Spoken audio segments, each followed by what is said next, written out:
Snow hammered the terminal windows in thick sheets, turning Christmas Eve travel into a slow, crowded trial of patience.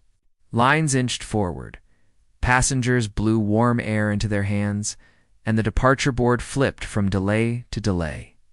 Voices rose in Felperons, soothing restless kids, couples arguing in hushed tones, everyone just trying to get home.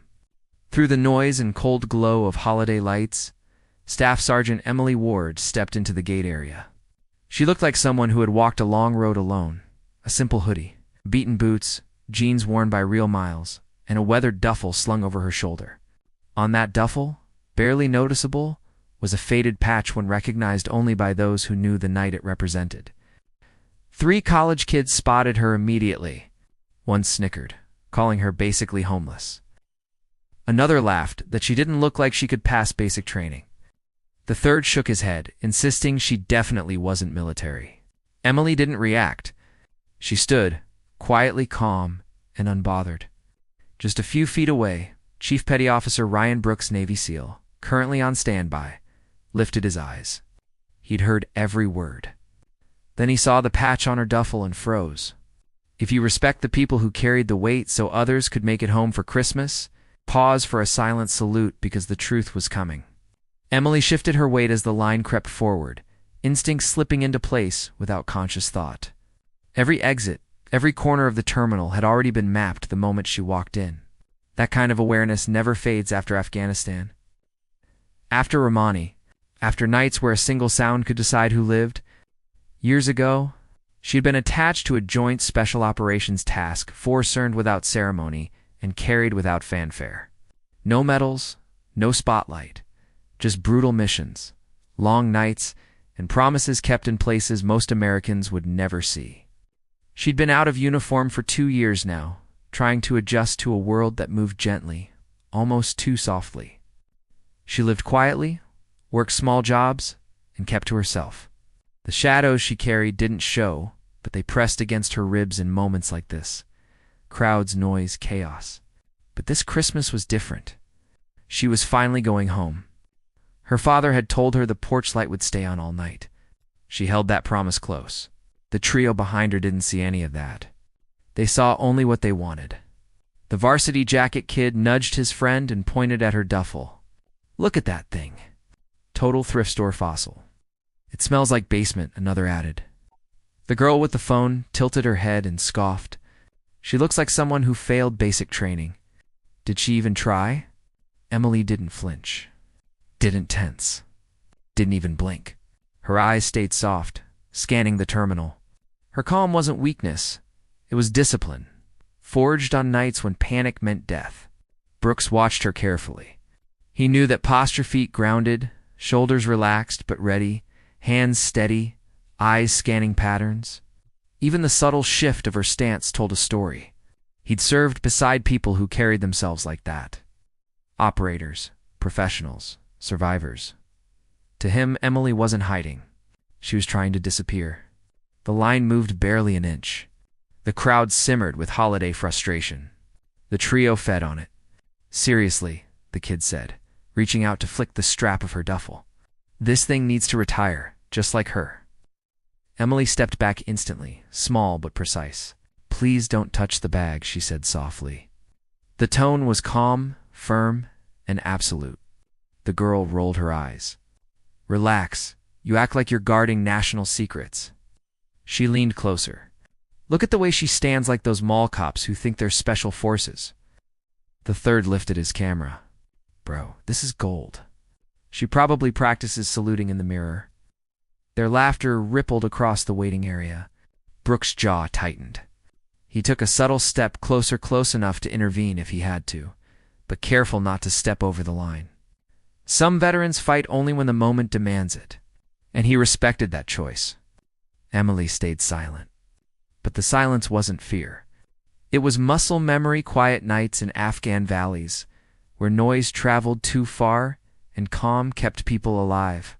The girl leaned forward again. "Too scared to talk?" "Figures. Fake tough."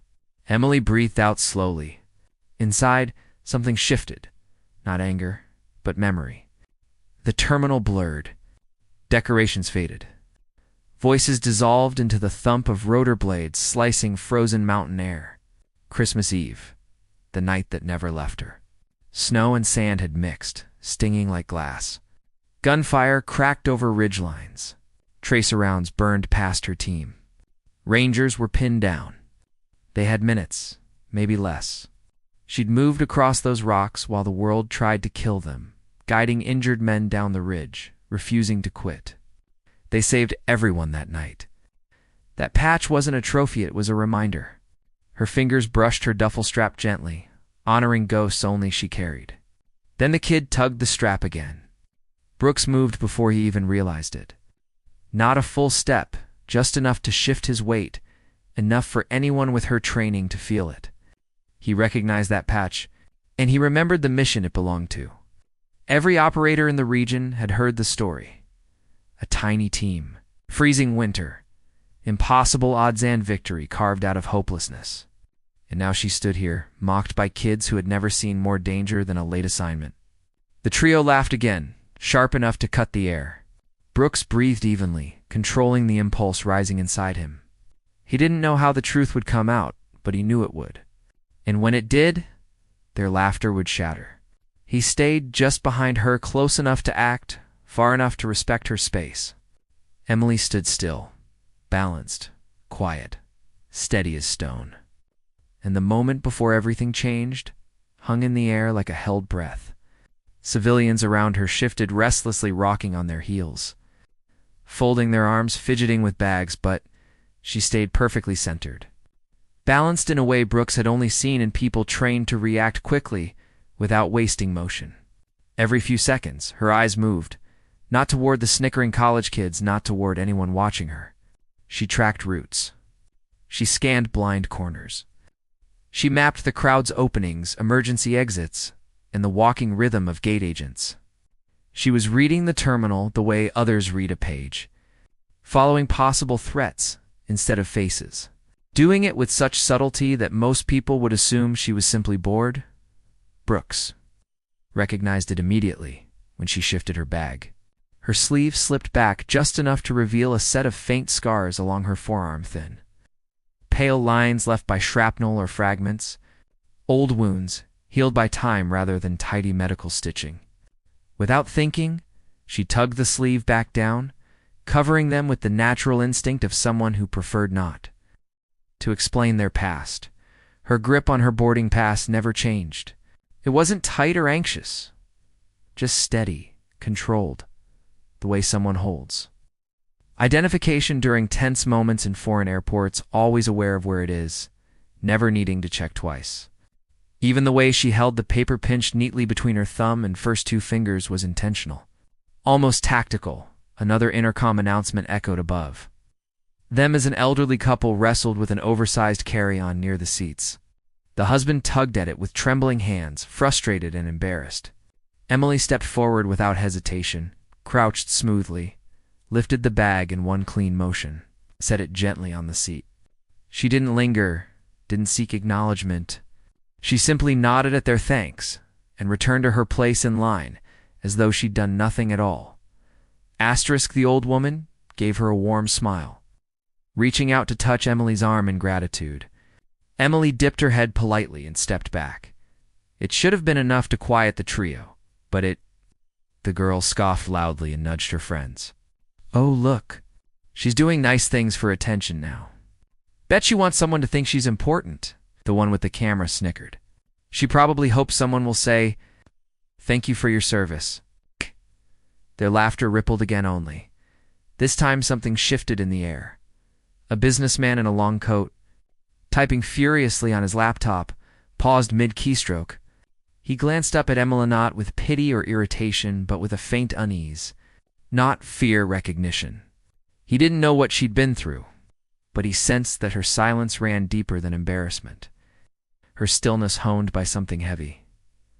Brooks noticed the reaction. It only confirmed what he already knew. Even civilians could sense there was something different about her. Then something else caught his eye, so subtle that most people would have missed it entirely. As Emily adjusted her sleeve again, a faint dark line peeked out along her inner forearm. Ink, minimal, muted. done intentionally where only the right people would notice. A ranger tab. Not the big bold kind displayed proudly on shoulders. This one was discreet, almost secretive. The type chosen by operators who valued what it meant but didn't need to advertise it. A tattoo worn for memory, not attention. Brooks's heart thumped once, hard. There it was, the final piece. The patch, the scars, the stance, the reflexes, the silence. Everything aligned. She wasn't just a veteran. She wasn't just someone who had served. She had worked alongside Rangers. She had gone on missions that demanded more than standard training. She had stood in places where discipline was the difference between coming home or not. The trio kept laughing, their voices bouncing carelessly off glass windows and holiday decorations. But Brooks barely heard them. He was staring at Emily with a dawning realization, a connection to one of the most brutal Christmas Eve rescue operations he had ever heard whispered about. He drew in a long, steady breath. Respect settled in his chest like a familiar weight. Once you know who someone truly is, you can't stay silent while the world misjudges them. And he knew Emily Ward now. He knew exactly who she was, even if she was trying to disappear into the airport line like a shadow in daylight. Another delay announcement crackled overhead longer, more apologetic. The gate agent's voice trembled as she explained that the aircraft needed another inspection due to ice buildup on the wings. Groans erupted across the terminal. Tempers simmered. Someone cursed. Another muttered that Christmas was ruined. The trio complained the loudest, whining that the flight was cursed. Their attention drifted back toward themselves, away from her. But the moment was about to shift again. A small boy played on the floor nearby, running a toy drone along the tiles while making buzzing noises under his breath. Someone bumped him, and the drone slipped from his hands. It skidded across the floor, bouncing off a chair leg. Shooting toward Emily, she moved before anyone else even registered the motion. A single fluid shift of her weight, a fast drop of her hand. She caught the toy just before it collided with the base of a chair. Not lucky. Not accidental. Perfectly timed. She handed the drone back to the boy with a small nod. His parents offered grateful smiles and pulled him close. For the first time, the trio fell silent. The girl frowned, stunned. The camera guy lowered his phone slowly. The varsity jacket kid whispered, "Did you see that?" Brooks had seen it better than any of them. That wasn't ordinary reaction time. That was trained, conditioned, reflex, built from years of catching far deadlier objects under far worse circumstances. Before he could dwell on it, tension rippled through the terminal again. A gate agent stepped forward urgently. "If there is anyone here with medical training, we need assistance." A hush fell instantly. An elderly man slumped in his seat, pale and struggling for breath. His wife clutched his hand, panic rising. Passengers froze, some out of fear, some out of uncertainty. Brooks turned, expecting someone to step forward. A doctor, a nurse, a medic on holiday leave. No one moved. Except Emily. She stepped from the line with the same calm she had shown in every moment before. Kneeling beside the man, she spoke softly, asked quick, clear questions, checked his pulse and breathing, tilted his chin to open his airway. Her movements were steady, precise, confident. The gate agent hesitated, watching her work as if unsure whether to interrupt. Within seconds, the man's breathing eased. His eyes opened. His wife whispered, trembling, "Thank you." Emily simply nodded and signaled for space. When the airport medics arrived, she stepped aside immediately. No explanation, no attempt to stay involved. Just quiet competence. She returned to her spot in line as if she had done nothing at all. The trio stared at her, their arrogance evaporating. "How does she know all that?" the girl whispered. "No way," the camera guy murmured. She's just normal." But their doubt betrayed them. They'd seen too much to believe that now. Brooks watched Emily with a growing understanding settling into his chest. The medical precision, the reflexes, the discipline, the ink, the scars, the patch. Everything matched. He remembered the old story of the Christmas Eve mission, the Rangers trapped on a ridge. pinned down, freezing to death, needing extraction that seemed impossible.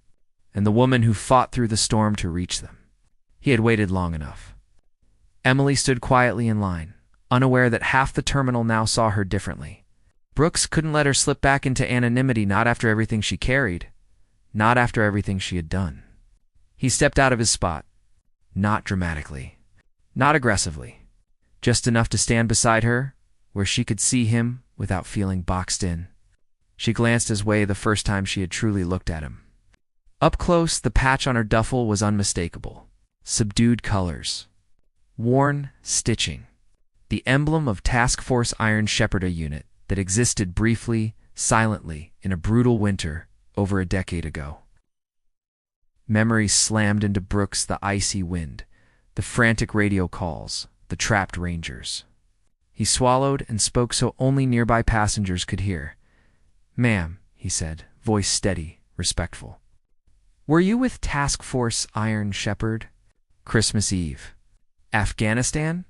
The words hit the air like a dropped weight. Conversations around them faded. A businessman stopped mid-sentence on his call. A young Marine in a hoodie lifted his eyes from his screen.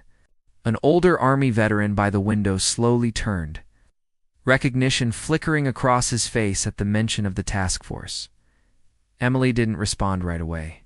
For the first time since she had walked into the terminal, her calm exterior slipped not out of fear, but from the sudden weight of a past she thought she'd left behind, stepping directly into her present. Her gaze studied Brooks's rank, his posture, the earnest respect in his eyes. Then she looked at the patch on her duffel and back up at him. She nodded slowly. "Yes," she murmured. "Just that. Nothing more." It was enough. Brooks straightened instantly. His heels clicked together with a precision that had no place on a day filled with layovers and crowded terminals. And then, without hesitation, right there in front of the line, the trio and everyone else, Chief Petty Officer Ryan Brooks snapped into a flawless salute. The kind offered not to a stranger, but to someone whose choices had brought men home when hope was nearly gone. The terminal went still. No scrolling, no grumbling, no laughter. Even the gate agent froze mid-sentence, eyes widening. Children who had been fussing moments earlier fell silent. Sensing the gravity of something they couldn't name, Emily inhaled sharply. She glanced around, almost wishing the moment would shrink instead of swell. But the silence only magnified it. She took a step back, discomfort flickering, but she didn't retreat. Instead, she set down her duffel, squared her shoulders, and returned his salute with a steady, understated grace. No theatrics, just quiet professionalism. A Marine in civilian clothes wearing a faded Corps cap noticed. His eyes moved from the patch on her bag to her posture, and suddenly everything changed for him. He stood, an Air Force airman near a charging station, straightened up. A retired Army sergeant leaned on his cane and rose. Soon, every service member in the terminal who could stand did. Some placed hands over their hearts. Others stood at attention. Others simply lifted their chins in silent respect. Asterisk, they didn't know the whole story. They didn't need to. They already knew enough. The trio who had mocked her stared as if the ground had dropped beneath them. The girl's phone hung limp in her hand. The camera guy's fingers trembled. The varsity jacket kid looked ready to disappear. Brooks held his salute for a measured moment before lowering his hand. He turned toward the gathering crowd, his voice quiet but carrying. "Ladies and gentlemen," he said, "this is Staff Sergeant Emily Ward." Right. He didn't embellish. He didn't dramatize. He simply told the truth. 12 years ago, on Christmas Eve in Afghanistan, a team of Rangers was pinned down on a frozen ridge in a storm. Visibility was nearly zero. Their chances? He paused, choosing the right word. Slim, not a soul moved. She was part of the task force that went up after them. That patch on her bag, the one everyone ignored? It's from that night. She helped bring those Rangers home when they didn't think they'd ever see another Christmas. He never said hero. He didn't have to. Brooks looked at her again. "I was with a unit supporting that mission. We heard the radio calls. We knew the difference between goodbye, and we made it." Emily's eyes glistened, though her composure stayed firm. She shook her head as if batting away the praise. "I was just doing my job," she whispered. "With respect?" Staff Sergeant Brooks replied gently. "A lot of people call it a job right up until they have every excuse to walk away. You didn't."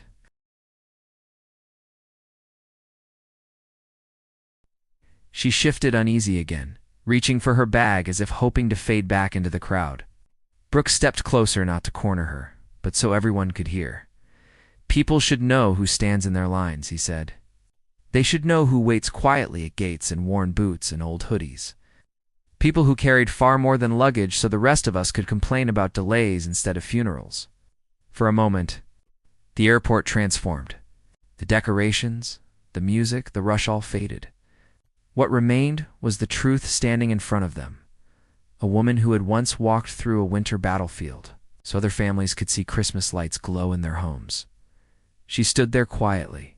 Finally seen, the silence settled like fresh snow, soft, total, undeniable. People looked at Emily with a depth of understanding they hadn't known they owed her. The trio broke first. The girl stepped forward, phone lowered, arrogance gone. "Ma'am? I'm so sorry," she whispered. We didn't know." The varsity jacket kid swallowed hard. "I shouldn't have touched your bag." "I'm sorry." The camera guy looked at the floor. "I shouldn't have recorded you. I'll delete everything." "I'm sorry, Emily." Met their eyes. Calm, steady, kind. "It's all right," she said softly. "Just remember, be kind to people you don't know. No anger, no bitterness. Just grace." A small crowd formed around her. People shook her hand, thanked her, wiped tears. A woman whispered that her brother, a ranger, was coming home this Christmas because of people like her. Emily answered each person gently, humbly. Then a little girl in a red coat stepped forward. She held a candy cane in a mittened fist and placed it in Emily's hand. "Thank you for letting them come home," she said. Emily froze, touched, someplace deep.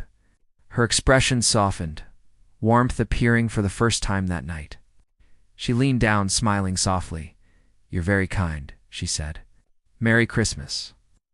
Brooks watched with a tightening in his chest, respect, nothing else. He quietly dialed the number labeled "Dad Emergency Only." When the call connected, he spoke softly. "Sir, your daughter's on her way home?" "You're a very lucky man," trembling laugh answered him. Brooks ended with a quiet promise. "She's almost there." Moments later, the gate agent approached Emily with teary eyes. "Staff Sergeant, your seat has been upgraded. No charge. It's the least we can do." Emily stared at the new boarding pass, touched. "Thank you," she said quietly. When she finally approached the boarding lane, the crowd parted naturally. Brooks stood nearby and offered one final salute, this one gentler, personal. Emily returned it with a shy, quiet motion. No words. None needed. She stepped down the jet bridge, the hum of the tunnel replacing the noise behind her. She found her upgraded seat, slid her worn duffel beneath the chair, brushed her fingers over the faded patch. The memories rose the frozen ridge. The storm, the fear, the promise she made and kept. And now, on a different Christmas Eve, the weight of that night settled into something lighter. Not pride, not sorrow. Just remembrance. Snow drifted past the window. The engines rumbled. Passengers boarded quietly, still carrying the respect born minutes earlier. Emily rested her head against the glass. For the first time in years, she felt something warm settle in her chest, the feeling of being seen. Hours later, the aircraft descended into a snowy town far from war. Emily stepped off the plane and saw him, her father, older eyes shining. Behind him, the porch light glowed just as he had promised he'd leave it. He opened his arms. Emily walked into them. No applause. No speeches. Just a father welcoming his daughter home on Christmas Eve, because respect isn't about medals or uniforms. It's about truly seeing people before the world tells you who they are. Heroes don't always speak loudly. Some walk among us quietly, carrying memories instead of recognition. And sometimes all they need is to be seen once. If you honor those who serve those spending their holidays far from home, leave a salute in the comments for every veteran missing Christmas with the people they love.